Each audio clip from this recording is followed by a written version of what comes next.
ब्रह्मांड में एलियंस मौजूद हैं। अगले 50 सालों में इंसान किसी दूसरे ग्रह पर जीवन जरूर खोज लेगा। अगर इतने सारे तारे और ग्रह हैं तो सिर्फ हम पर ही क्यों जीवन का विकास हुआ होगा?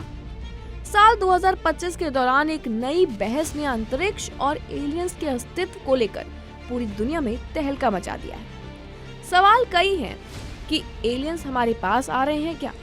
क्या हम अकेले हैं? क्या हमसे कहीं दूर और कोई सभ्यता हमारे ही जैसे जीवन जी रही है? या फिर हम जैसे इंसान अंतरिक्ष में अपनी खोज में इतने छोटे हैं कि कभी भी एलियंस से मिल सकते हैं? तो दरअसल हम बात कर रहे हैं 3I एटलस के बारे में, एक इंटरस्टेलर ऑब्जेक्ट जो धरती के पास आ रहा है। कुछ वैज्ञानिकों का मानना है कि ये ऐसा सीधा रास्ता तय कर रहा है कि शायद ये एक एलियन अंतरिक्ष यान है। और अब इस चर्चा में ब्रिटेन की प्रमुख अंतरिक्ष वैज्ञानिक डेम मैगी एड्रिन पोकॉक भी शामिल हो चुकी हैं। दरअसल मैगी का दावा है कि वो पूरी तरह से विश्वास करती हैं कि ब्रह्मांड में एलियंस मौजूद हैं। उनका मानना है कि अगले 50 सालों में इंसान किसी दूसरे ग्रह पर जीवन जरूर खोज लेगा, लेकिन ये भी साफ है कि अगर कभी भी एलियंस मिलते हैं तो वो इंसानों से कहीं ज्यादा प्राचीन और तकनीकी रूप से विकसित होंगे। मैगी का कहना है कि ब्रह्मांड में 200 अरब से ज्यादा गैलेक्सीज हैं, जिससे साफ है कि पृथ्वी अकेली जगह नहीं हो सकती जहां जीवन के लिए जरूरी तत्व हो। उनका मानना है कि अगर इतने सारे तारे और ग्रह हैं तो सिर्फ हम पर ही क्यों जीवन का विकास हुआ होगा।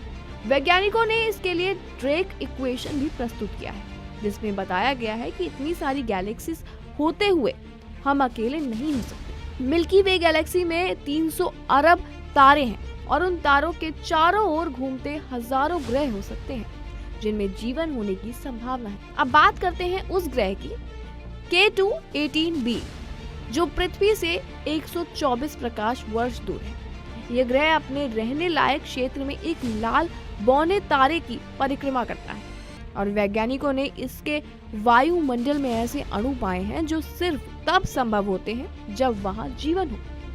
शायद महासागर हो और जीव जंतु भी रहते हो। तो क्या आपको भी लगता है कि अगले 50 सालों में हम एलियन से मिलेंगे? क्या हम अपने गैलेक्सीज के भीतर अकेले हैं या फिर कहीं ना कहीं जीवन का दूसरा रूप हमसे संपर्क करने के लिए तैयार खड़ा है? क्या लगता है आपको? खबर के बारे में कमेंट सेक्शन में अपनी राय जरूर दें और देखते रहें जी न्यूज़।